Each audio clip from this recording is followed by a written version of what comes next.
So thanks everyone. Welcome again to our next seminar series here at QSI. And today we're going to be joined by Rod from Keio University up in Japan. It's the Shonan Fujisawa campus, which is just a little bit south of Tokyo, down near the beaches in Kamakura.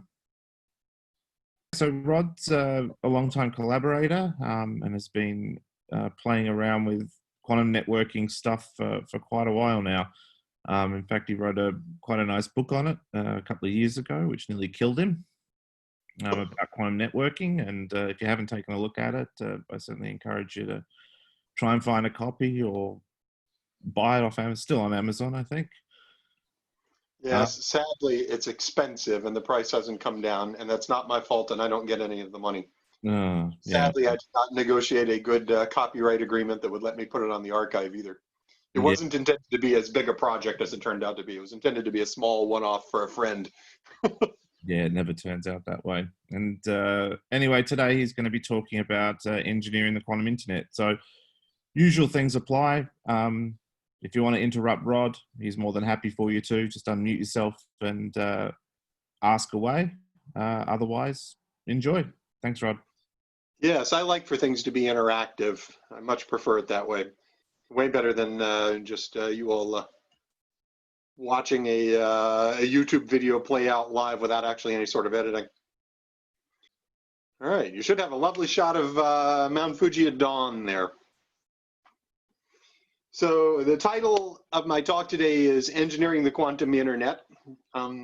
Because my background is in fact in engineering, I spent about half my career at this point, 17 years on classical computers, operating systems, architectures, network storage, and about 17 years on quantum stuff, so quite a bit of it. All of this is collectively a whole bunch of joint work with, a long list of names. You'll see one of them in bold there in the bottom left corner.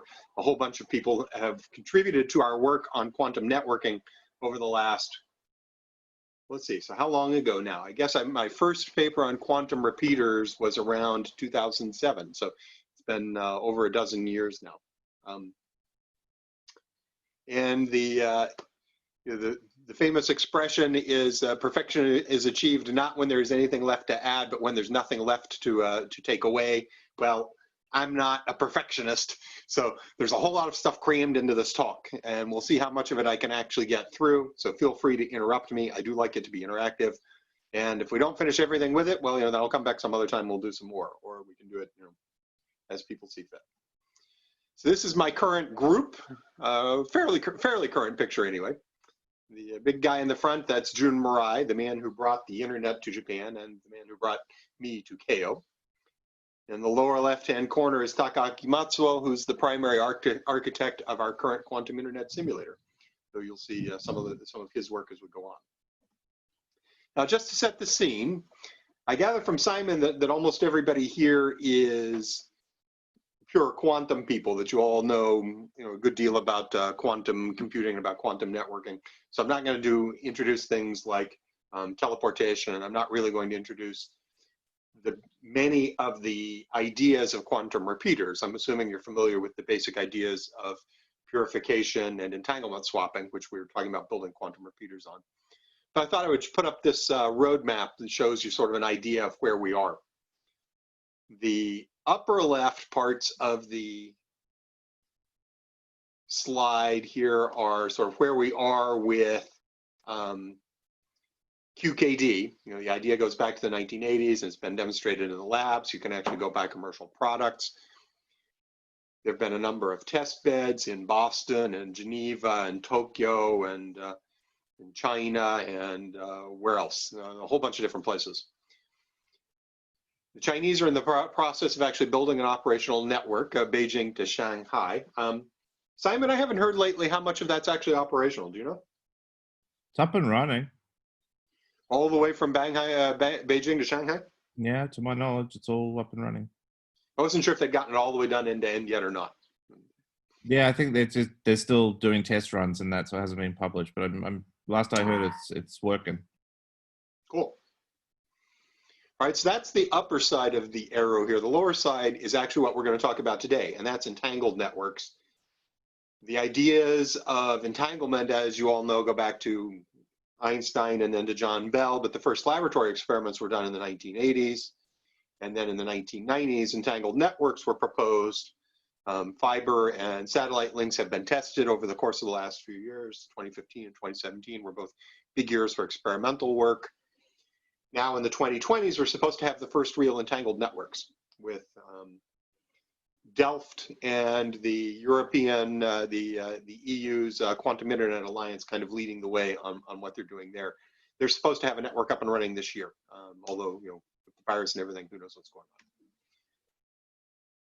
But overall, this is really a worldwide effort. You all know that a bunch of these places, there's work going on repeaters in the US and in Japan and in the EU and in Singapore and in Australia. But you may not be as familiar with everything that's going on in Japan. So again, everything on the upper left side in the Japan C side of this is quantum key distribution work for a single purpose network. The Tokyo testbed was organized and put together by NICT. Hokkaido has good work. NEC and Toshiba both build hardware. Tokyo University and the University of Toyama, they do theory. Gakushuin does experiments. But we're more interested in the quantum repeaters on the right-hand side, which is for the full quantum internet. So at Keio, we're working on architecture and protocols and simulation and applications and security for the networks. NII, where Simon used to work and I used to work, Kaya Nemoto leads an effort there on network architectures and protocols and device theory. Down at Yokohama National University, there's a group working on optical hardware using NV Diamond. At NTT, there's a good group. Well, there's Bo Monroe and there's Koji Azuma and some other people down there. Nagoya and Osaka and Mercati. So we have formed, excuse me, the Quantum Internet Task Force.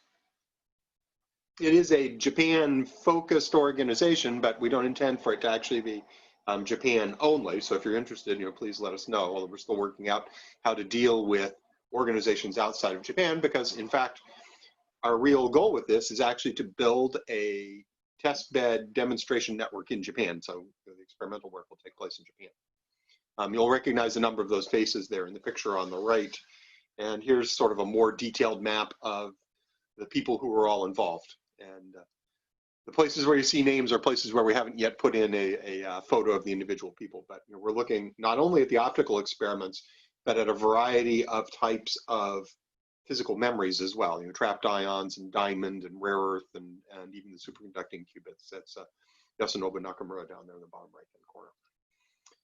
And we're involving people who have worked on the classical internet as well, which is why you see June Murai up there in the upper right-hand corner. So what are we going to talk about today? Well, you all already know a lot about quantum repeaters and about quantum technology, so I want to come at it from the networking side of things. So first question I want to talk about is, know why you're doing what you're doing. What are the targeted applications that you're going to build a system for? Because no computer system is ever built without some idea of what it's going to be used for. And how do those applications fit into a complete communication and computing system? Then we'll talk about how networks are more than just collections of links. And I'm going to try to get you to join an organization called the QIRG, which I'll tell you about if you're not already involved.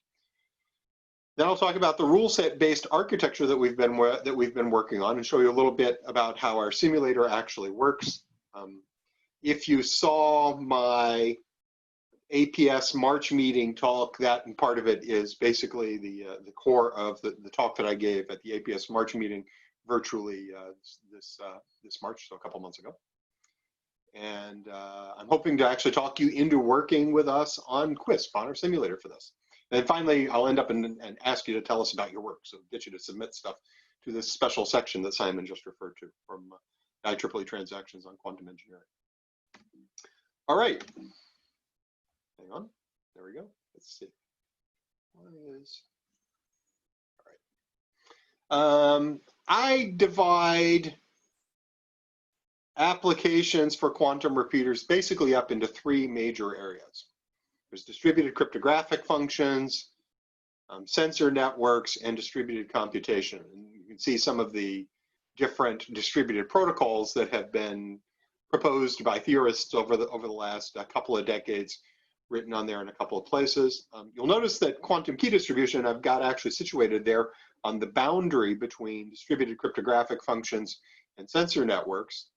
And the reason for that is that you can actually view a QKD network as an exquisitely sensitive sensor network for detecting the presence or absence of an eavesdropper who's trying to listen in on your conversation. So rather than a mathematical function that happens in the abstract, it's something that very much depends on the physical systems that you're talking about.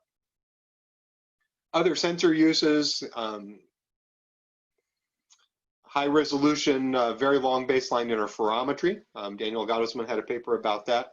There have been some follow-on papers on that talking about whether or not it actually works with thermal light, for example, but that discussion is something I don't really want to go into today. I've incorporated into this clock synchronization as one of the common things. If you look for clock synchronization and quantum, you'll find a number of proposals. There's been one from Ai Chuang's group, one from John Dowling, who unfortunately died just a few weeks ago. I assume most of you heard about that. And one from Misha Lukin's group at Harvard. So there have been different approaches that have been approached to that. You can call that essentially a type of reference frame. So you can talk about it as being a way of distributing a high precision reference that allows you to then use it in the process of measuring or establishing other standards or references. And then in the lower left, we've got distributed computation, including Joe Fitzsimons and Anne Broadbent and Ellen Kasheffi's blind quantum computation, and you can talk about basic client-server computation, things like that. The things that are in the blue, the pink bubble at the top, effectively, the goal is to reduce our dependency on public key cryptography, one-way functions, and computational complexity as the basis for security in a lot of classical systems, which I think probably most of you all know. So how long does all of this take? When you're talking about this set of applications, how can you design a network that will actually work for these particular uses? Well, so the first thing you need to know is you need to know how many entangled states your network needs to create in order to execute these effectively. How many bell pairs are you going to need? Well, the Byzantine agreement, we've done some analysis. We have a paper on this that shows you need on the order of 1,000 bell pairs per second, or 1,000 bell pairs times the transaction rate you want to conduct. So a Byzantine agreement is a classical means of getting a set of distributed parties who have sort of limited trust of each other to collectively make a decision, to agree on a Boolean variable, true or false, or yes or no, or attack or retreat is the way that the problem is actually normally framed. Well, in order to conduct that using a quantum system, if we do that, we gain in terms of the security of the system. But of course, in order to do that, we're going to need a high performance network. We're going to need on the order of 1,000 bell pairs per second times the rate at which we want to actually conduct those kinds of operations. Quantum key distribution, on the other hand, is kind of different. We'll see that it ranges in performance requirements from on the order of 1 bit per second to maybe 1 million bits per second to maybe as high as 1 billion bits per second. And I'll go through that one example here in just a few minutes. And then over on the distributed computation side of things, you've actually got really high performance requirements for that.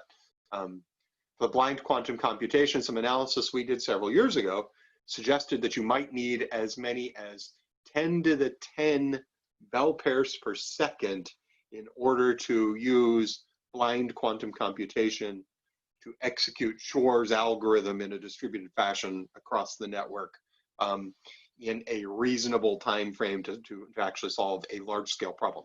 Well, obviously that's a very high number. it's also possible that those numbers could be brought down by further work on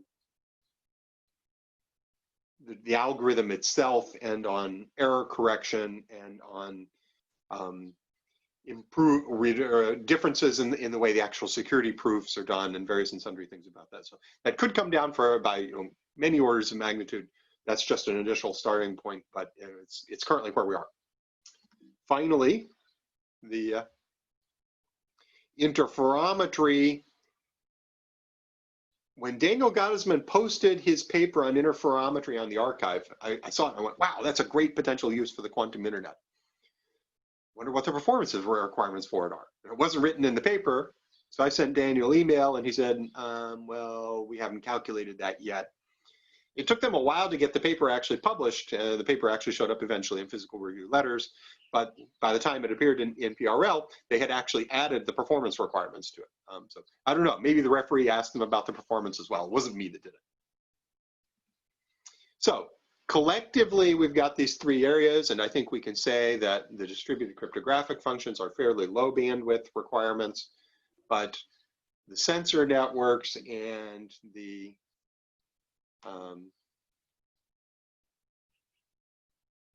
distributed computation are actually high to very high bandwidth requirements for how things are done. All right, let's talk about the encrypted example, the example of an encrypted conversation and how we actually integrate that into a quantum network. I'm not going to go through the full set of examples from all of the three areas, but I did want to go through the cryptography one to give you an idea of the total engineering process of what we need to go through for doing this. How do we establish what the requirements are for the system, and how do we figure out how to integrate it into a larger, more complete computing and communication system. All right, so an encrypted conversation essentially has three phases. There's authentication, session key generation, and bulk data encryption, with some minor distinctions. Those phases are not always perfectly distinct in that sense. Authentication, which in Japanese we call ninsho, is who you are. Are you really Simon Devitt? How do you prove to me that you're really Simon Devitt? Often that involves public key cryptography, such as the RSA algorithm, which we all know is one of the reasons that quantum computers are considered exciting, is that it may be able to break RSA. The second element in a conversation is actually generating the cryptographic key that you're going to use for the actual encryption of the bulk data that you're going to transfer, which is the third stage.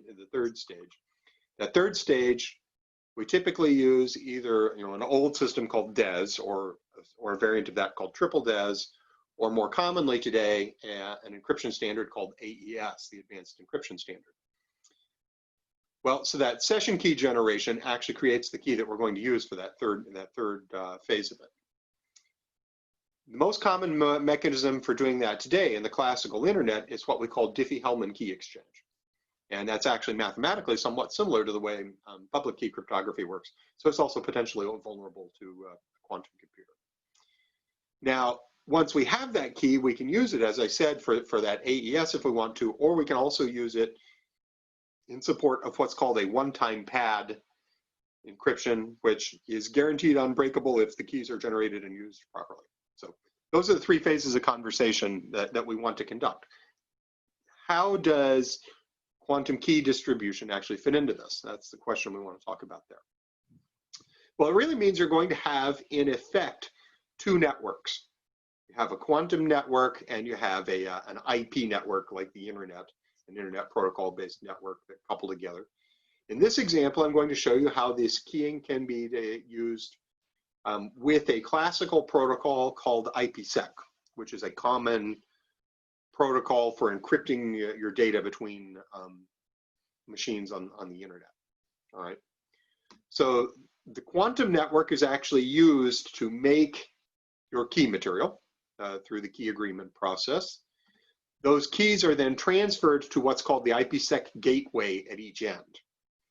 Then that gateway negotiates an encrypted connection using those keys and then you do the bulk data encryption using AES or whatever it is over top of this.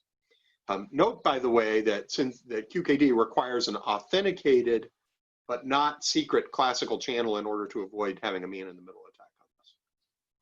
So that's logically what it looks like. Physically, it might look like something like this. On the left and on the right, you'll see pictures of a little box. That box is a 4U or 6U box that was built by NEC. It was one of their first QKD devices. They loaned those machines to us, and we actually built some protocols to integrate this with the IPsec protocol suite.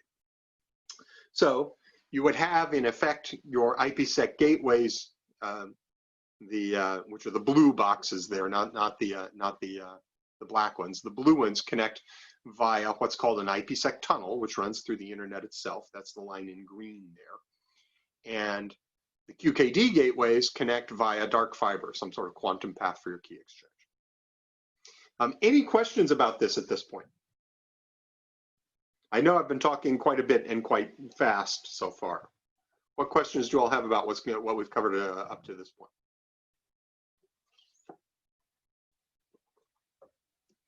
Anyone? I think everyone's good so far. All right.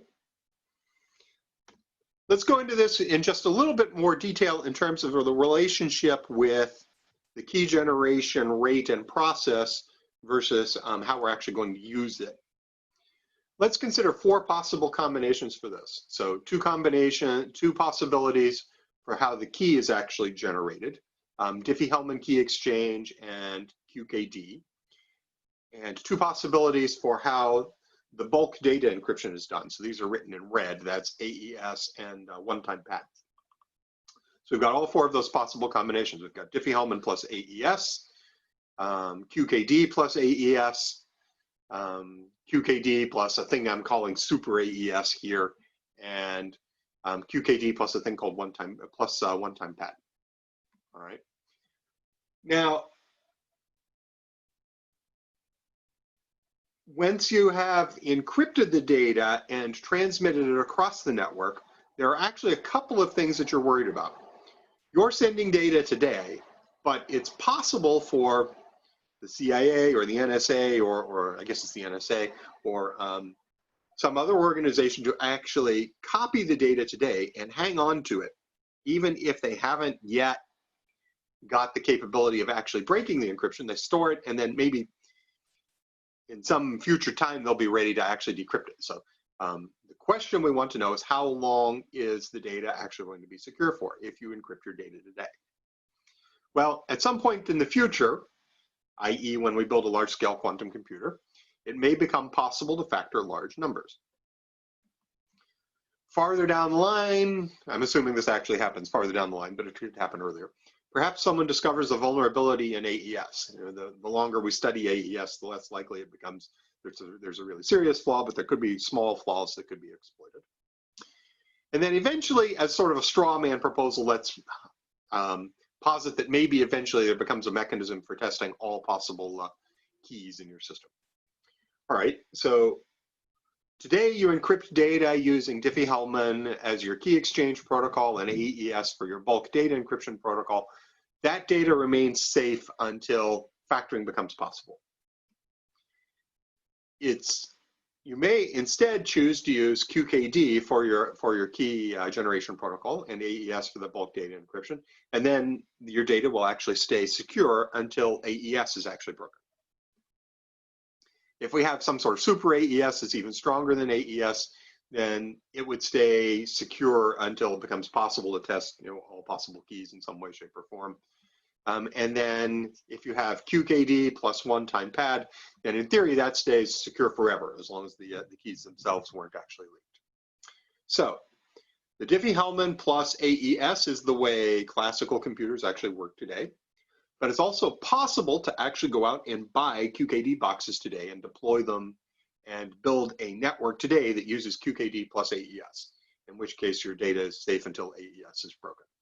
All right, so then the question is this gap between when factoring becomes possible and when AES is broken, is that gap interesting? If that gap is interesting, then you should be considering deploying QKD today.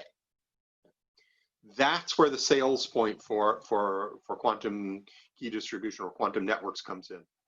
If you're worried about your data that you're encrypting today being decrypted somewhere on down the line, then you need to be thinking about better ways to encrypt your data today, one of which is potentially using QKD. By the way, Diffie-Hellman, there have been some suggestions in the last few years that Diffie-Hellman actually has some weaknesses, and it would be interesting if anybody has any interest in this. So that's the system we want to build. How fast does it need to be? Well, if we're going to generate keys using QKD, and we're going to use AES as our bulk data protocol, we probably need an end-to-end key generation rate of about 1 bit per second, or maybe 10 bits per second. It's on that order. Not too hard for standalone QKD systems, but beyond what we can do with repeater networks today, pretty obviously.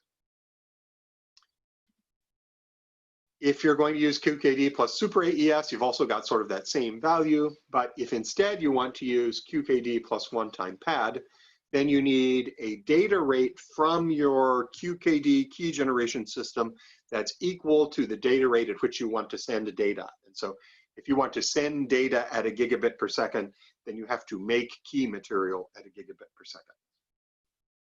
All right.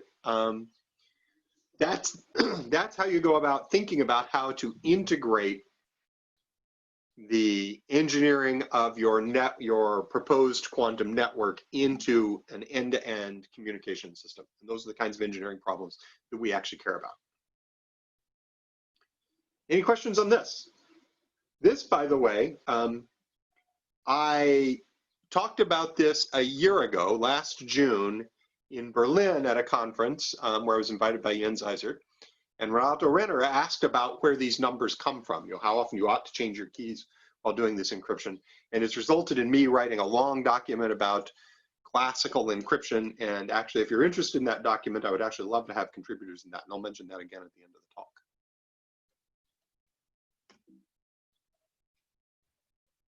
All right, so let's talk about networks. This is a map of the internet. Well, actually not quite. This is a map of the internet in 1999. People have pretty much given up on trying to draw maps of the internet like this today because it's just too big, it's too much. You couldn't really draw one that's sort of particularly interesting or useful today. So this is what it looked like in 1999. You'll see nodes or vertices there, and they're connected via links that sort of connect places. If you can see the details of the actual image, a number of the individual networks are actually named on this. Well, it turns out that each one of those dots, each one of the vertices, each node in this diagram, it's not one computer, it's not one device, it's actually a network, each one of those individual weights is. So each one of those networks looks something like that, or like that, or like that internally. That's why we call it an internet. So the internet refers to the fact that you have a number of different networks, and those networks are actually connected together into what we call an internetwork. So we have to deal with those similar kinds of structures for both the quantum and the classical internet. So that's one big deal. Of course, the other big deal is that the internet actually spans the entire globe. You have to deal with latencies that are on the order of 100 milliseconds round trip. And so that's, of course, considered to be a very long time, excuse me, relative to the memory lifetimes of most individual qubits. So it becomes kind of a big deal. And anything that requires round trip signaling in your protocols ultimately becomes a big problem as well. All right, so networking, what is it that's actually hard about it? Well, there's an issue called naming. Naming individual nodes, and naming networks, and naming connections, and naming packets or individual entangled states inside of your quantum network. Everything that you talk about has to have some sort of name And keeping those name systems consistent and coherent across the entire network that you're dealing with is actually rather a big deal. We also have to deal with resource management. That's multiplexing. Are you going to do circuit switching, or are you going to do time division multiplexing, or are you going to deal with, how are you going to deal with the buffer memories inside of these systems? That's an area where we're actually working on the simulation right now. You have to deal with heterogeneity in the technology and the resources and the operations in the network. If you read papers written by theorists, and in that category, I suppose that would include both me and Simon, although I prefer to think of myself as an engineer or an architect rather than a theorist. But if you read papers by theorists about quantum repeaters, they'll always talk about a chain of repeater links where they assume that all of them are the same length and the same fidelity and the same photon loss probability. And generally, they also assume that there is a power of 2 number of hops in between 2 interesting points in your network. And so all of that makes for nice, simple theoretical model and makes for relatively clean analysis, but it's not the way things are going to be in the real world. And so we have to deal with that heterogeneity in the real world. Finally, you have to deal with out-of-date information. That's that 100 millisecond latency that I was talking about. We need the ability to make distributed decisions across the entire network as we go. And then, of course, you just got to deal with sheer scale. How big is the fact that there are tens of billions of nodes on the classical internet today, and eventually we want to assume that the quantum internet will get to be that large as well. You've just got to deal with that. All right. With that in mind, the job of a quantum repeater network is to make end-to-end entanglement, modulo some arguments about the temporal matters, which Bill Monroe likes to get into likes to argue with me about on that, the relative timing at the ends of your connection and things like that. And that entanglement is a consumable resource, so the goal of the network is to make a lot of it. So that's the job of a quantum repeater network, which means that the job of an individual quantum repeater is, number 1, to make base level entanglement over a link. Number 2, to couple entangled links together along an end-to-end path to meet the application's needs, meaning in the simplest architectures, entanglement swapping. Number 3, monitoring and managing errors, which we do via purification, quantum error correction, or both. I think of purification as quantum error detection, as in contrast to QEC, which is quantum error correction. And then, of course, 4th, to participate in the management of the network itself. That means managing the resources. I talked about the multiplexing a minute ago. It also means understanding routing on the internet, and it means dealing with the naming system and managing which parts of the network are up and down and all of that. So that's what a quantum repeater does, and we just talked about a quantum repeater network. So the job of a quantum internet is to do all of this across physically heterogeneous networks and logically heterogeneous networks, and in an environment with minimal trust between the networks. That means no knowledge of the internals of autonomous networks and possible presence of malicious nodes. We know sort of famously that Google and IBM are sort of persnickety, and they kind of snipe at each other about their quantum computers and whose is better. Well, but they have each a network, and those networks actually connect in multiple places. But Google doesn't want to tell IBM what the inside of Google's network looks like, and IBM doesn't want to tell Google what the inside of their network looks like. So you just send data to the gateway today, and then once it gets inside Google's network, Google never tells you what happened to it afterwards. That same sort of autonomy, we believe, will happen with the quantum internet as well. Oh, and of course, all of this has to be done in the possible presence of malicious nodes. All right, so we have put in a large number of flags we have planted. That's the Keio flag flying there on important technical topics around this. We have worked on a quantum network architecture we call the quantum recursive network architecture. That's work with Dominic Horsman and Joe Touch. We have worked on layered network protocols for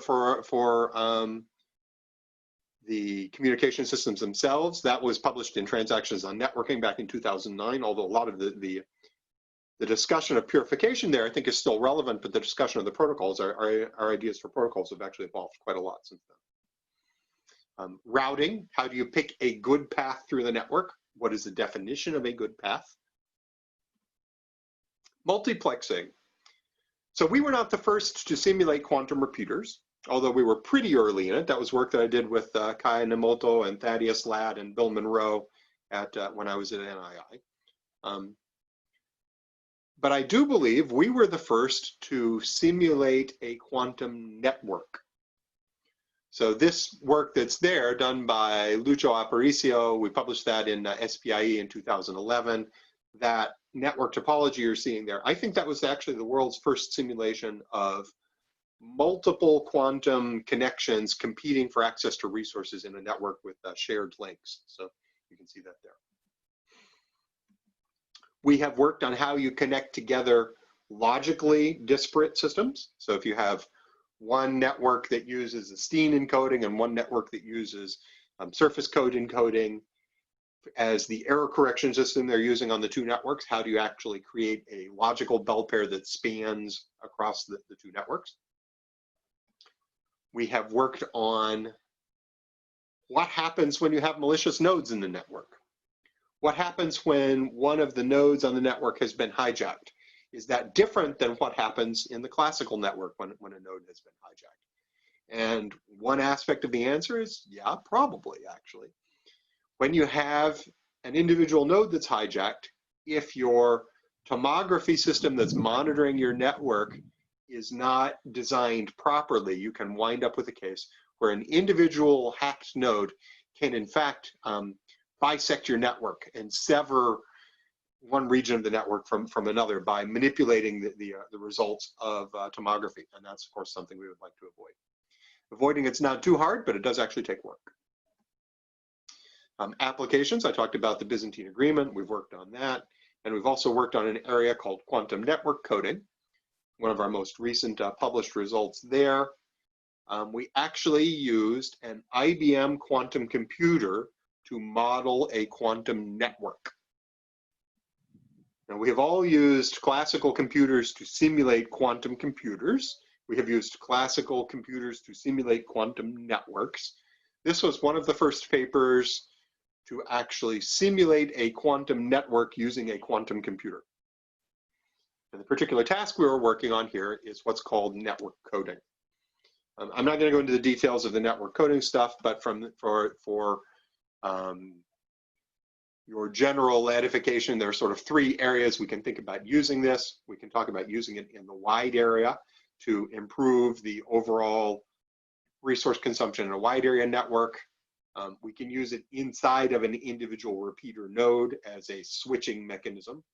And we can use it when we're building compilers for quantum computers as a method for actually moving variables around inside quantum computers. Now, quantum network coding actually builds on quantum graph states, which I'll talk about a little bit more as we go. But this resulted in a paper in Physical Review A, published 1st of May, actually, so not very long ago. That's one area we've done work relatively recently. One of the things we are working on currently is actually a paper titled Attacking the Quantum Internet. Sato, pictured there, is the first author on that. There is a version of this paper on the archive that we put up about a month ago, but the paper itself has actually changed a lot. And we're actually planning on submitting this within the next few days. If you are interested in taking a look at this and want to give us feedback on it in short order, we would love to have that feedback. Ping me and I'll send you a copy of the current draft. All right, that's 30-some minutes on some of the key ideas and how you go about doing the engineering and about a broad overview of the set of things that we've actually been working on. that means I'm, oh, you know, a quarter of the way done with my talk or something, right? Let's look at how we would actually go about doing the engineering for this and the network protocols that actually make the network work. We have actually developed an approach that we call the rule set based operation of the network. And here you will see a screenshot of our quantum network simulator. Primary architect of that is Takaaki Matsuo, who finished his master's degree and now works at SoftBank. And the current primary maintainer of it is Ryosuke Kokori Sato, who's there in the lower right. And this is what it looks like when it runs. It builds on top of a platform called Omnet. This is the 4th generation simulator we built, where we keep rebuilding things. As you can see, it supports different kinds of links in the network. So the one that's still running there at the end is probably the most common kind, where you have 2 nodes that each entangle a memory and a photon, and then they meet in the middle and you conduct a Bell state analysis or Hongo-Mandel analysis in the middle for actually doing that. So that's what the simulator itself looks like. So let's talk about what these rule sets are. The problem is that we have to manage a whole bunch of errors inside these systems in order to make all of this work. So you got memory errors there at the individual nodes, Alice and Bob on the left and right. You've got photon detector errors in the middle. You've got errors in the channel. The primary one is photon loss, but you can also have sort of loss of your fidelity of your state. There are errors in when the photons are actually emitted, either in the state or loss, and errors in the gates. And all of this is all stochastic errors, and the whole thing is put together in Markov chain Monte Carlo simulation-based system. So we began building all of this infrastructure, and one of the first things we actually did was we actually developed a link-level tomography protocol for how this works in order to understand how the rule sets work. And also because when you boot your network the first time, when you boot a link the first time, one of the things that's going to have to happen is that the nodes at the ends are going to have to conduct tomography in order to understand the quality of the link that they're actually operating, to monitor that and maintain it. All right, so that's going to require both a classical channel and a quantum channel for communication. But we're going to focus primarily on the messages in the classical channel. So first thing that happens is Alice suggests that she wants to do a tomography on the link. So she sends a request to Bob. Bob receives that request, and then he acknowledges that request, sends back an ACK request. All right, so now he's got that in line. And the next thing that's going to happen is Alice is going to create a set of rules for how Alice and Bob both ought to behave. So this is your first look at a rule set for the individual nodes. So the nodes get these rules, and they decide what to do next based on these rules. Every rule has 2 parts to it. It has a condition clause and an action clause. The software-defined networking people, or SDN people, use the term match and action. We have used the term condition and action. Could be the same thing. So the condition can be something like, once you know that we have an entangled pair, then the next thing we're going to do is purification, or we're going to measure it, or what have you, something like that. So Alice decides what the rule sets are, both for herself and for Bob, and then she takes the rule set for herself and keeps it, and take the rule set for Bob, packages it into a message, and then she sends that message to Bob. Now, Alice and Bob both have rule sets at their end. That tells them what to do and how we're going to actually execute the tomography protocol. These rules might look something like this, where you have one rule that's covering your purification, and then one rule that's covering measurement, and then you're doing the actual tomography on top of that. And the way I'm going to show you how things behave in this, you've got the atom symbols there on the left. Those atoms represent classical, or sorry, they represent quantum memories inside of that particular node. Most of the time, in this case, they will be entangled with something, or they're waiting for a message that says whether they're entangled or not. Those messages, those memories are actually allocated to a particular rule. So they are under the control, initially, all 4 of them here are under the control of rule 1, which means that they're waiting for the condition clause for rule 1 to actually complete so that we can execute our first action and go on. All right, so you have conditions like this set up at both ends, and let's say we've succeeded in building a couple of entangled bell pairs. Then at both ends, those 2 bell pairs are under the control of rule 1, which says that when you have 2 entangled bell pairs between Alice and Bob, then that's the condition. And what we're going to do is we're going to do purification, which involves executing this circuit, involving a C0 and then a measurement in the Z basis for one of the qubits, and then we're actually going to exchange the outcomes from that.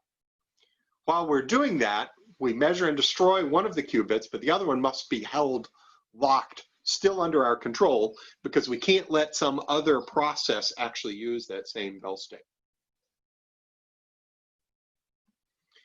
But eventually, after that has been done, so now we have only a single bell pair left. The purification results are actually exchanged. And then once that has happened, and now both ends know what happened. Let's assume that the purification actually succeeded. Then what happens is that those bell states are promoted from rule 1 to rule 2, and now we go on and we wait for the condition clause for rule 2 to actually be fulfilled.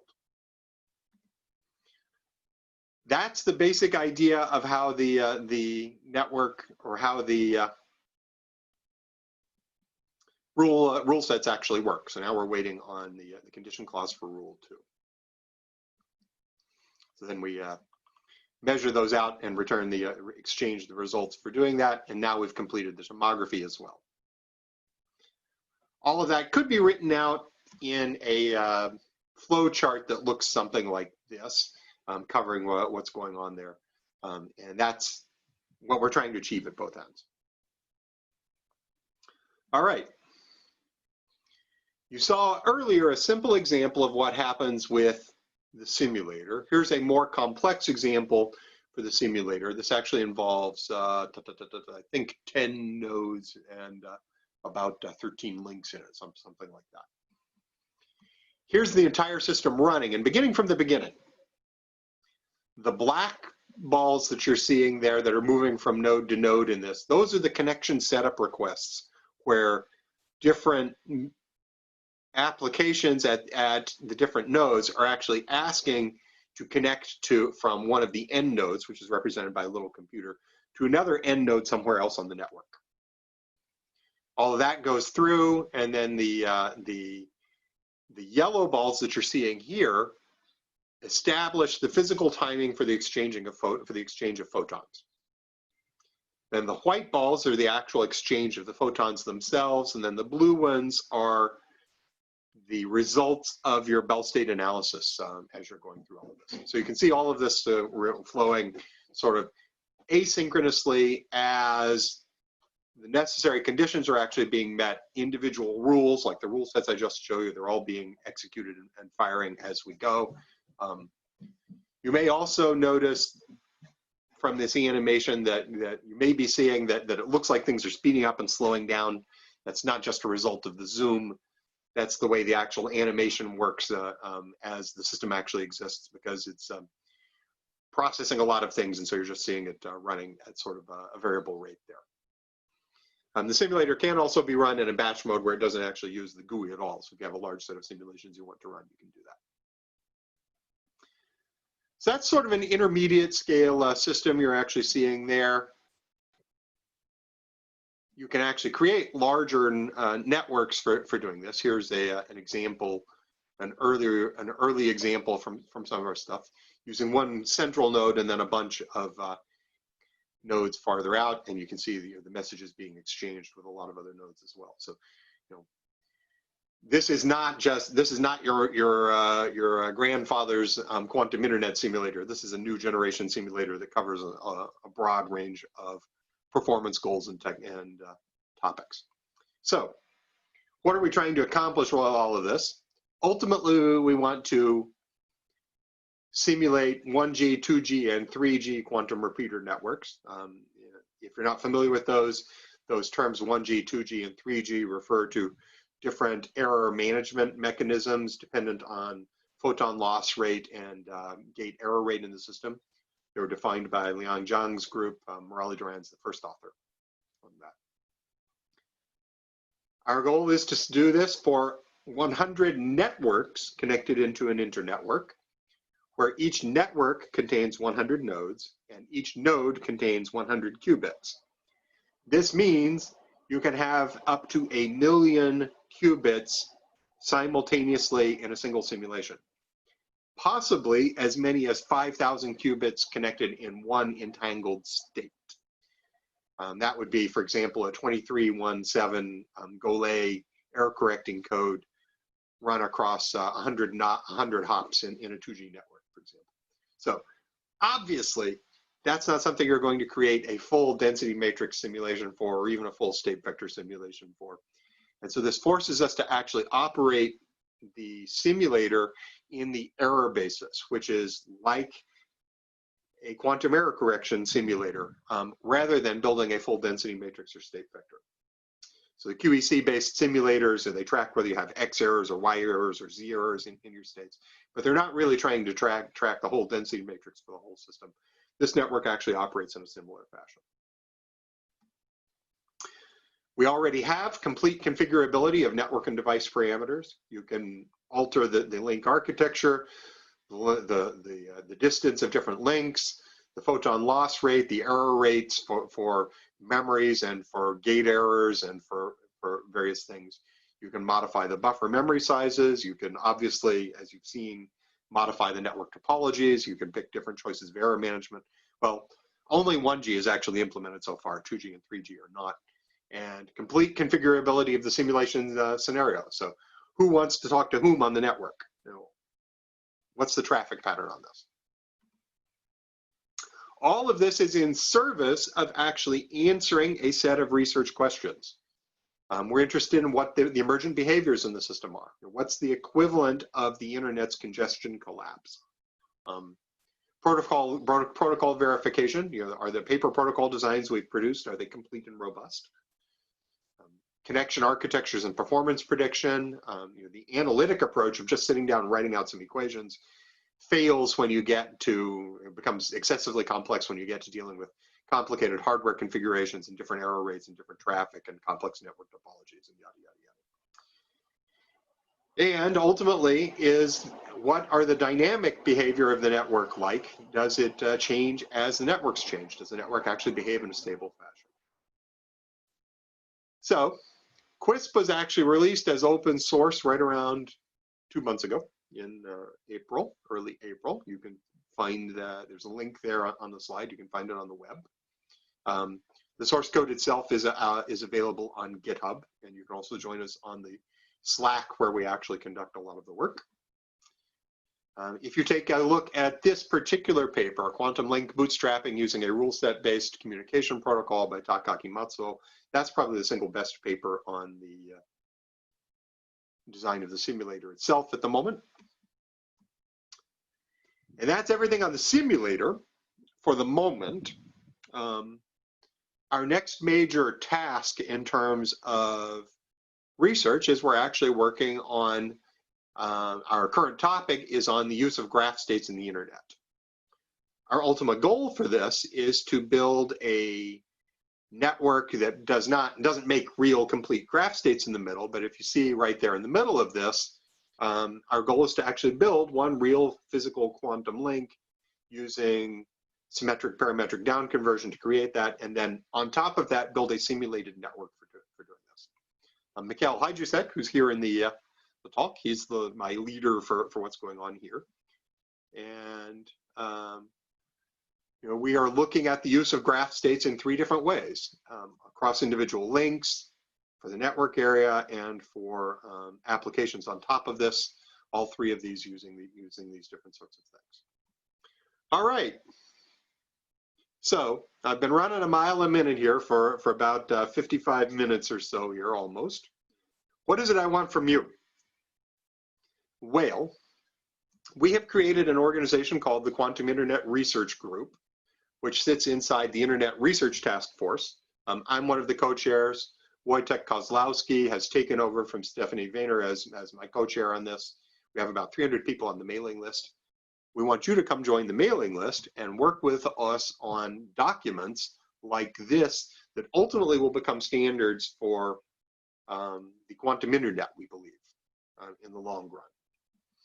The one we are working on at the moment is titled Architectural Principles for a Quantum Internet. The work on this is all public. Wojtek is the primary author on it. You can find the source for that available on GitHub, and all of the discussions in this are all open. Anybody can join. The next actual meeting will be a virtual meeting held toward the end of July. It will be online. Normally, online participation for IETF meetings, which are held 3 times a year. Normally, the online participation is free, but in this case, there is no in-face meeting. There is no face-to-face meeting, in-person meeting, and so the IETF has asked people to pay to actually attend the online meeting in order to cover their costs for running the meeting. Also, we have just announced a special section on the quantum internet for the IEEE transactions on quantum engineering, and we would love to have you contribute papers to that. So join us in the work on QIRG, join the mailing list, contribute to the architecture document, work with us on QUISP. There's so many tasks to be done. Contribute to the IEEE TQE, and I mentioned earlier there's a document I'm working on titled What Every Quantum Researcher and Engineer Should Know About Classical Cryptography. If you want to give me feedback on that, I would love to have feedback on that. And that's it.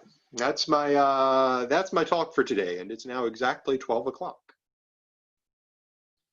It's exactly 1 o'clock. But thank you again, No, it's Rod. exactly 12 o'clock. Well, thanks a lot, Rod, and everyone give your virtual claps for him today. So first up, who's got any questions? I have a question. Sure. This seems to be a lot like the Ethernet layer of the standard IP stack, right down the bottom. Sorry, it looks like the what layer? The Ethernet layer, the physical layer. The Ethernet layer, okay. And so, I mean, you seem to be building up, like, how do you send packets within like one trusted regime, rather than like the BGP layer where you're connecting regimes. Like, it seems to be a bit too low level. No, actually, we are very, very much targeting a global network end-to-end and dealing with everything. We're dealing with routing, we're dealing with security, we're dealing with the classical protocols for controlling all of this. I get that. I'm just saying that in that rules-based thing, it seems like having that sort of rules-based routing being exposed so generally seems to be asking for trouble. Maybe, and that's one of the things we want to learn. If you got better ideas for how to do this, we're all ears. I mentioned but didn't really talk about the work that Dominic Horsman and Joe Touch and I did together on what we call the quantum recursive network architecture, or QRNA, where the goal for that is actually to treat individual networks as a node in a larger network, just like the BGP treats the entire internet as a graph of networks rather than exposing all of the individual nodes. We want to do the exact same thing on this, except we want it to be a cleaner interface and allow multiple levels of recursion to build on top of this. And so one of the questions is, what do those requests look like when they hit a boundary between 2 networks, and how do you hide those internals of the networks so that it all covers in a reasonably coherent fashion. So I did not talk a lot about how we actually set up connections across the network, and we have plans for how to make those the setup process for the networks actually work in that multi-hop fashion and actually crossing the network boundaries. Let's see. I gave a talk about that in particular in Hawaii a couple of years ago at the IEEE summer session on quantum communication. And there was a short paper for that that's in the IEEE digital library, but I don't think it's actually on the archive. Okay. Sorry, but I kind of interrupted you while you were asking. Did I answer your question or not? A little bit. I'm just thinking that like having these like computation things as primitives for a final quantum internet seems just a bit too of a low level primitive. And that moving to more like a request entanglement packet-based distribution where you say, I want this many qubits in this level of fidelity to this foreign node. That's exactly what the information that's included in the initial connection setup package. So the rule sets are how you achieve that goal. Yeah, I get that, but that seems to be something like that you wouldn't necessarily want to export onto the open internet, but rather something that's managed by each individual link on its own. So rather than having a node-based, a node-centric running of that sort of thing, that should be managed by each individual link, and then the nodes manage a higher level primitive than that. That's a really good question and discussion, and so we should talk more about that. You and me and my the rest of my team on those particular ideas. That's one of the kinds of things that we're trying to establish now. It's where that interface should be. Okay, let's take it offline. Any other questions? I have a question as well. Yeah. So, hi, thank you so much for your presentation today, Professor Van Meter. I'm interested to learn more about your rule set operation. In particular, I'm interested to know why negotiate rule sets when we could just have a convention across the network? What's the advantage of negotiating rule sets between different communication parties? I'm not sure if I've seen the advantage yet. Well, the thing is that individual nodes don't know everything there is to know about even an individual network, let alone an actual internetwork. But even for an individual network, you may need to run 2 rounds of purification on the first hop and 1 round of purification on the second hop. You may not even know exactly how many hops there are between points, but you need to establish what the expected fidelity is going to be after a certain number of rounds of purification, for example. That's one of the big ones that we want to achieve by doing this, is hiding the information so that the individual nodes don't have to know everything about the entire network. Right, I see. Thank you. Anyone else? Hello, I'm Makoto Nakai, and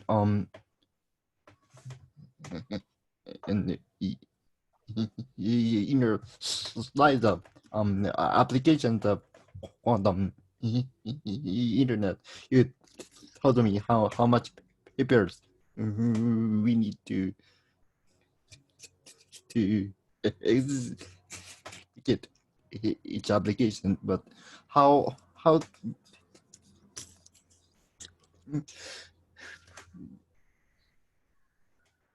there do those values come from? Where did we get the numbers for how many bell pairs per second? Yes. Well, there's an individual paper for each one of these, describing where each one of those numbers comes from. So the Byzantine agreement numbers, for example, came from some work that was done by a visiting student who came to our group, about 5 years ago now, from Iran.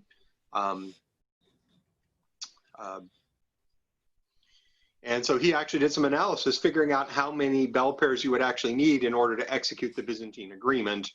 And then from that, we said, all right, so now if you need on the order of 1,000 bell pairs to execute this once, how many times per second do you need to actually create this Byzantine agreement? And so it comes from there. The Shor's algorithm over the blind quantum computation one was actually done by a student who came to visit from the National University of Taiwan. And again, we just sat down and said, all right, so we want to run Shor's algorithm, and here's the application algorithm for Shor's algorithm. It involves this many Toffoli gates and this many CNOT gates. How do you execute a Toffoli gate or a CNOT gate over blind quantum computation? And we work that out. You multiply it all out, and you come up with this enormous number of gates that have to be done. Each which requires a certain number of bell pairs. And then you say, okay, well, if we want to actually solve this problem and we only want it to take a month rather than 10,000 years, that means we're going to have to do that many bell pairs in a month. And it turns out to be 10 to the 10 bell pairs per second for a month in order to do this. So that's a very big number. The number for how many bell pairs per second for the interferometry comes directly from Daniel Gottesman's published paper. They actually worked that out in the supplementary online material that's in their PRL paper on that. So they come from different sources. All right.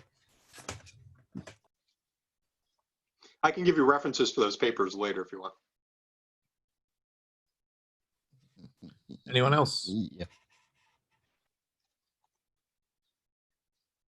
Okay, so final question from me. So on both repeaters and satellites, for anything for long distance entanglement distribution, are we seeing any numbers that are better than what I used to see 3 or 4 years ago?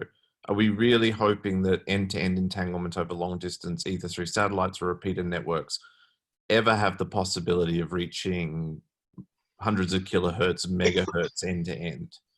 Or do we really need to use a different type of technology?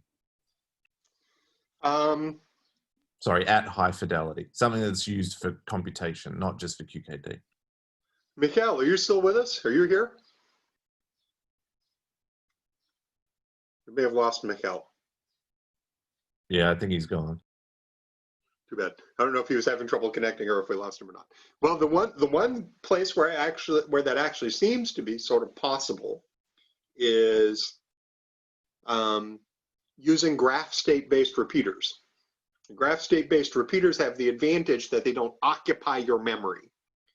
The problem with the 1G and even 2G repeater schemes is that each node is presumed to have only a small number of qubits, maybe tens if we're lucky. And you can only use that qubit once while you're waiting on a message to go and come back round trip.